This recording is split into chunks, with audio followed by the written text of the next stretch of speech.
Hey guys, welcome back to episode 4 of Passion Projects. Yes, I'm here even though it's very dark, and there I am. Alright, so today we have something special again, like every episode here. We have some absolutely wicked cars coming through Mackay as of late. So let's dive in, episode 4, one more to go. Let's go.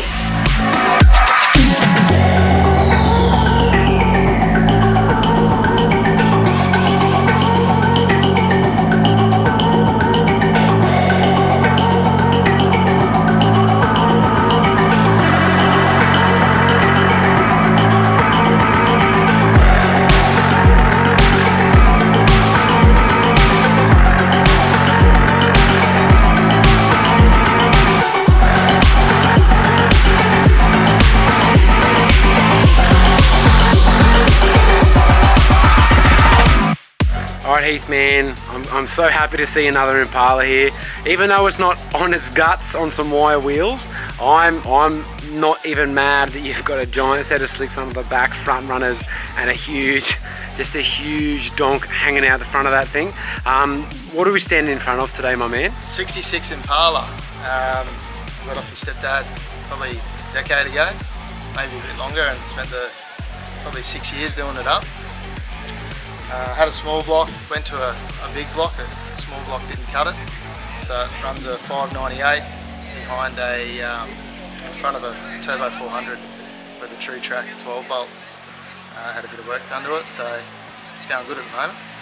Easy, brother, I love it. Well, let's dig a little deeper. It sounds like it's got a fair bit of rich history behind this car, and I can't wait to dive a little bit deeper and let the viewers show that this is something absolutely wild that's really been built out of passion, and it's become a project, and now it's completed, or they're never completed, but let's dig a little deeper, mate.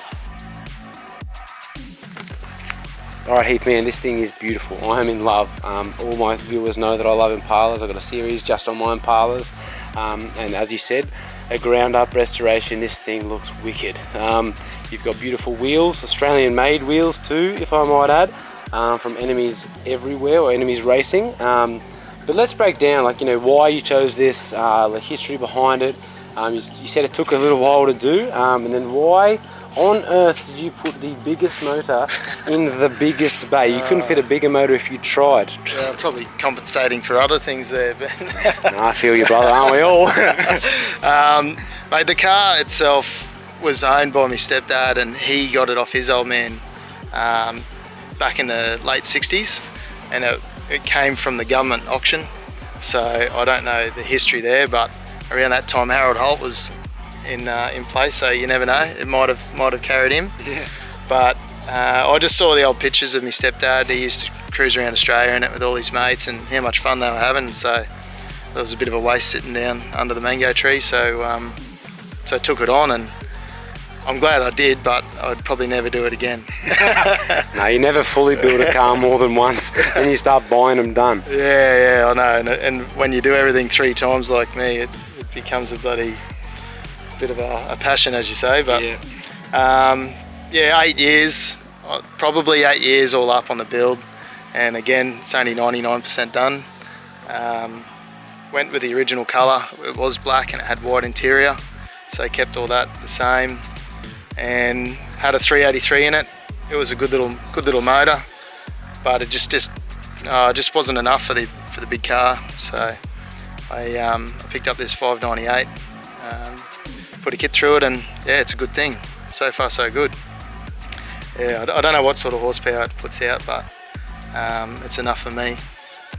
No, I love it, man. You obviously need a lot of power to turn these big old like bag girls weighing in, I don't know, but I'm going to say comfortably 2 ton, and it honestly looks beautiful. I really hope that I can get some good enough shots of this, even with the sun blaring down today, because this is a masterpiece, guys, and I'm in love. So really, again, man, thanks Heath for coming down today, showing me your labour of love, and representing the Impala crew, because we all love a good Impala.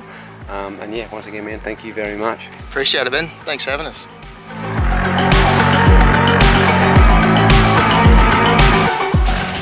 And now we are in the big black Death Eater, the 66 Impala. Heath's taking us for a little bit of a drive around the track, and I cannot wait to see what this thing can do. Let's go. Nice closed track today.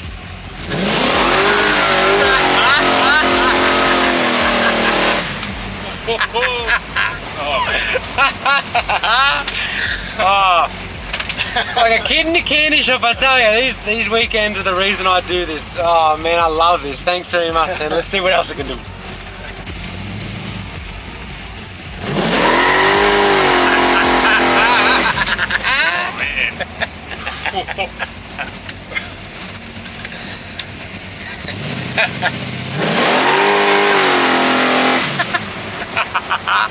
Man, this thing gets up and goes.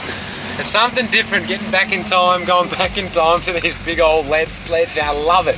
Thanks very much, Heath, man. I very much appreciate this. Absolute legend. Cheers, mate. Next one. Yeah, it's so good, man.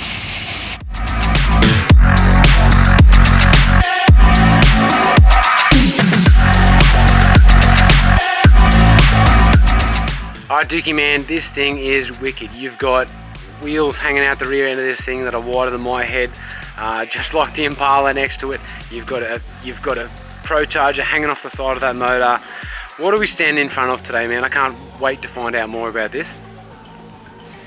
Hey bud, this is my 74 Fairlane. It's a 393 Clevo with a Torque Storm supercharger on the side. Behind C4, fully manual with the trans brake, and then rolling onto a 9-inch 4-link setup and all the good stuff. Easy, man. Well, I can't wait to find out a little bit of history behind this car and why you decided to turn this big old land yacht into a full-fledged drag-driven street car. And rumour has it lifts wheels, so hopefully I'll just chuck this in over here. But once again, man, thanks for coming. Let's dive in. Alright, man, this thing is beautiful. It is the calibre of cars that have turned up today and really rocked up for these Mackay episodes has been unreal. And obviously, yeah, man, thanks again for coming down. What's the history behind this car? You know, like why you built it, what made you choose this model, what made you decide to just chuck a giant inhaler on the side of this block, and yeah, what have you built it for, man? Because it looks, everything, as I said, everything looks like it's been touched, and we all know that I love things that have been touched. So are you going to prison, or or are we going to be impressed? Yeah. Well, give us a breakdown. No, I found it on the net. I was looking for an XB, and I really liked this colour. This was sort of the main colour I wanted, and this popped up. Mates showed me the picture. I flew down to Brizzy, had a look, and then 2 weeks later I drove it back home from down Brizzy way. It was a pretty much matching numbers car when I got it, before I played with it, and it's just gone from there.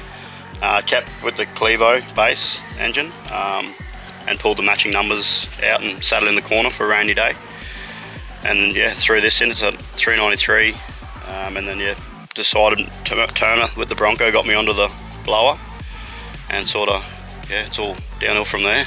Yeah, and then it's all history, man. So obviously you said you're going C4 and 9-inch. Yep. Why that combination over, say, like a T400 or yeah, or the Power Glide? Well, Glide, yeah. I wanted to keep with the 3-speed, and it was an easy fit, and it was cheap at the time because I pulled the FMX out. They were a heavy cast iron box, and went that way, and it's been rebuilt a few times, but it's holding in there now. And then yeah, the 9-inch, it already had a 9-inch in it when I got it, and then bought these monstrous wheels, and then all that had to change. So I've got a sheet metal housing in it now with a full 4-link rear end. No, man, I love it. I love this thing, and I can't wait to go for a bit of a spin up the street in it. And yeah, it's like the caliber, as I said before, guys, the cars that have popped down here today is absolutely unreal. And Dookie, I can't thank you enough for bringing this thing down, because I'm absolutely in love, brother. Thank you very much. Thanks for coming down.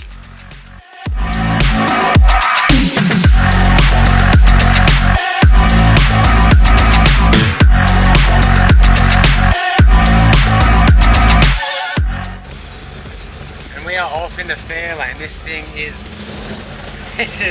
this is angry. It's like standing back in time and then sitting into a top fuel dragster. Let's go.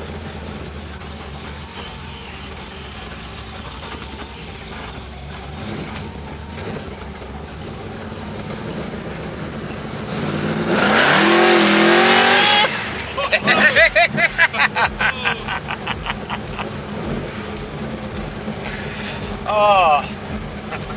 no lag. There is no lag.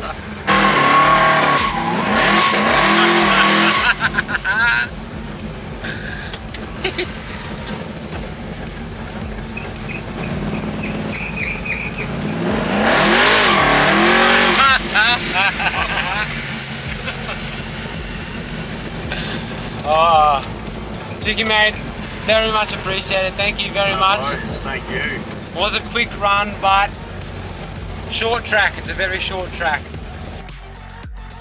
And that is episode 4 done and dusted. Thank you guys so much for tuning in, and thanks again for Metal Mike and his hospitality, bringing me food, bringing me beers, letting me see his friends, and of course Tylen for organising all of this, and Anna for reaching out. So if you like the footage, if you like the pictures and stuff like that, Anna's links all in the description below. I didn't add that into the rest of the clips, but everything is also in the bottom of those as well. So thanks for watching, guys. Remember, if you have a passion project or a project or anything like that that you want to share with us, chuck it in the bottom, slide in our DMs, message us on YouTube, Instagram, Facebook, and we will get around to you. Or message us. We also have a Passion Projects private group where you can share your projects, and there's heaps of sneak peeks for upcoming episodes. So let's go. Thanks again, guys.